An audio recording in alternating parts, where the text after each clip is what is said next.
All right, everybody, it's time to talk about Styxhexenhammer666.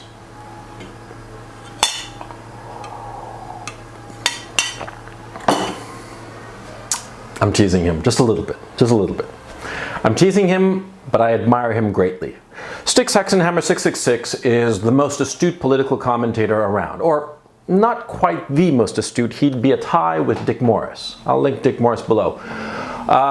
Between the two of them, I watch their videos religiously. Styx puts out videos 2-3 times a day, and they are without question the most astute political discussions around. He draws conclusions and inferences and connections that few other commentators are putting out there. And they are uniformly intelligent, to the point of being very astute. And he came to prominence because he was one of the first people to correctly predict that Trump was going to win in November.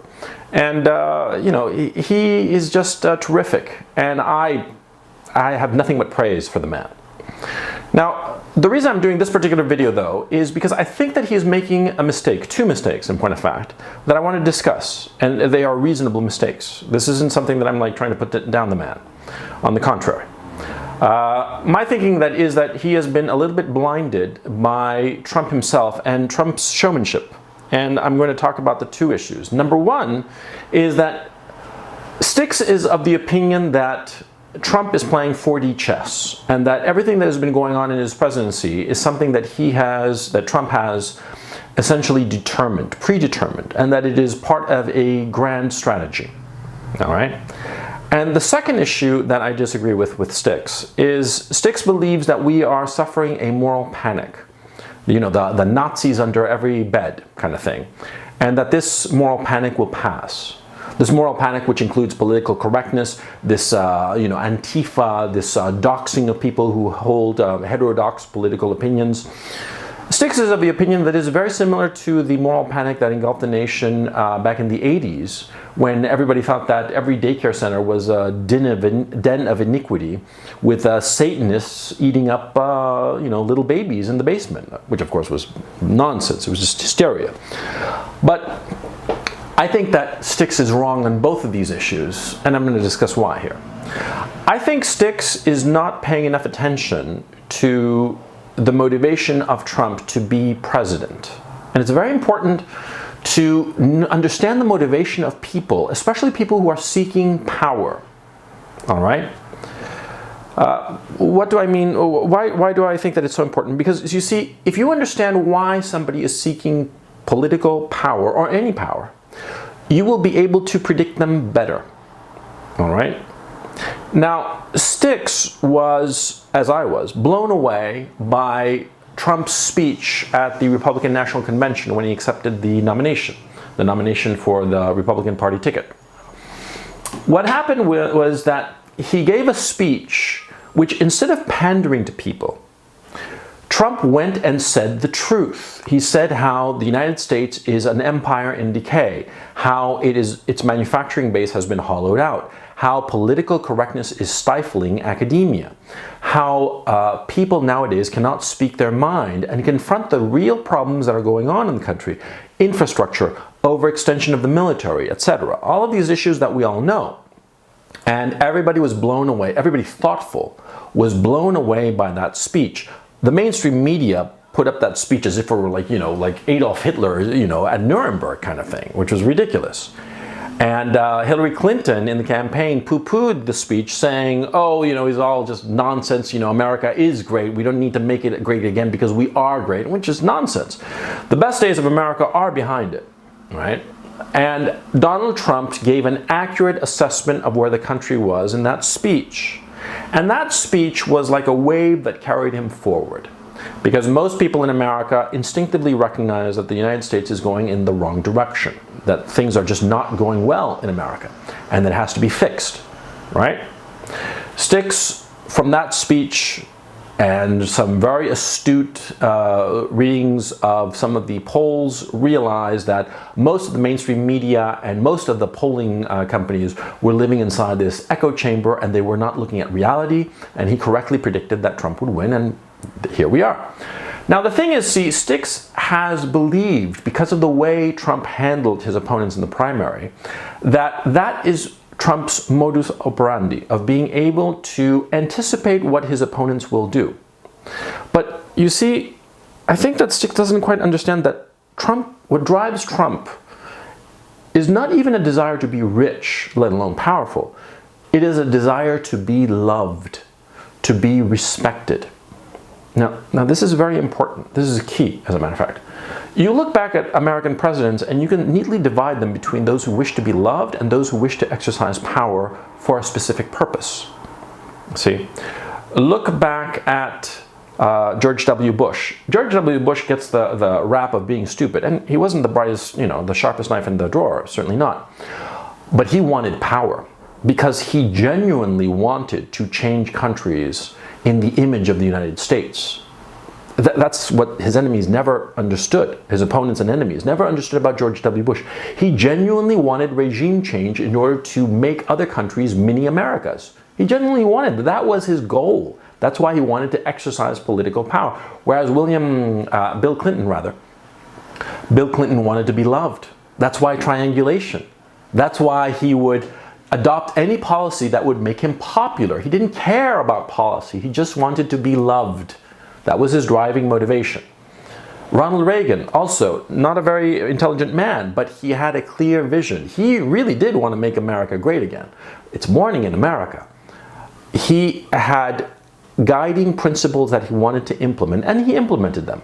Richard Nixon, another example of a man who had a clear goal insofar as foreign policy is concerned, the issue of détente.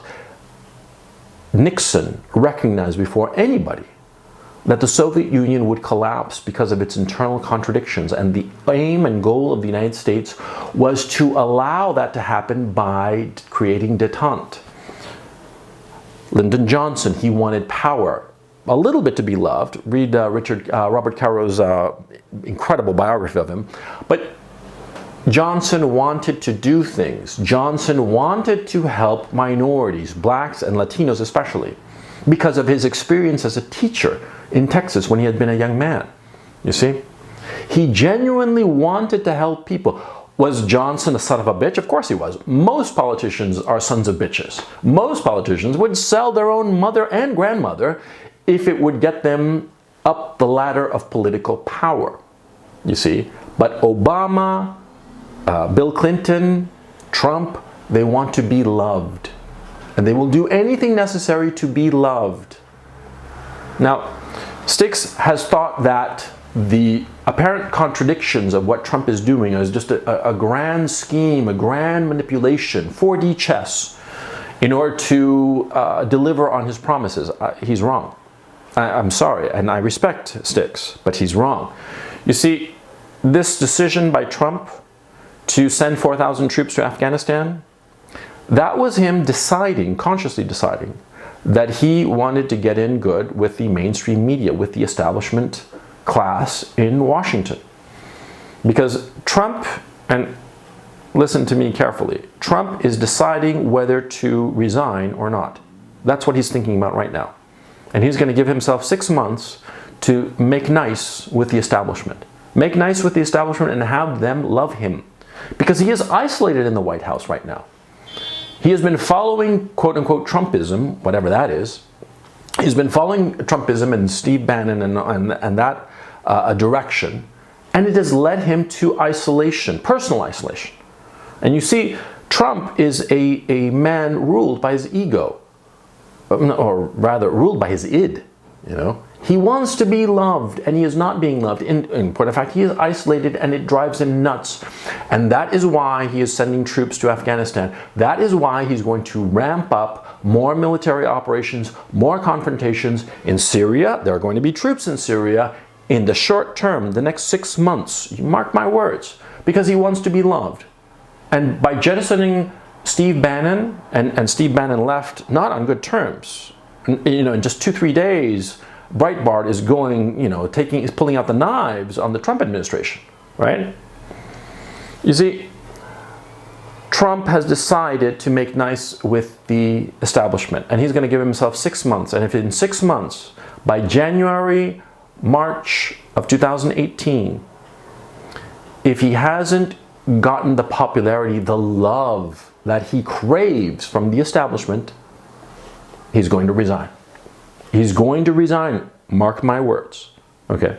So that's the one thing I want to talk about insofar as Trump is concerned, and my disagreement with Styx. The second point of disagreement I have with him is his notion that we are involved in a moral panic insofar as Nazis under every bed and what have you. I disagree. I disagree because I think that it is much deeper than that. It is beyond a mere moral panic. Because I agree that there have been moral panics. I mean, you go back to the Salem witch hunts and to the the Reds under every bed during the 50s, and the Red Scare and McCarthyism and all that destroyed lives, certainly. But what we are experiencing now is different. Because you see, the moral panics that have happened in the past are sort of like flash crashes in the market. They're sort of like bursts of hysteria, where several factors sort of like intersect and create this explosion. Think of it as sort of like a nuclear reaction. These atoms collide and burst, right?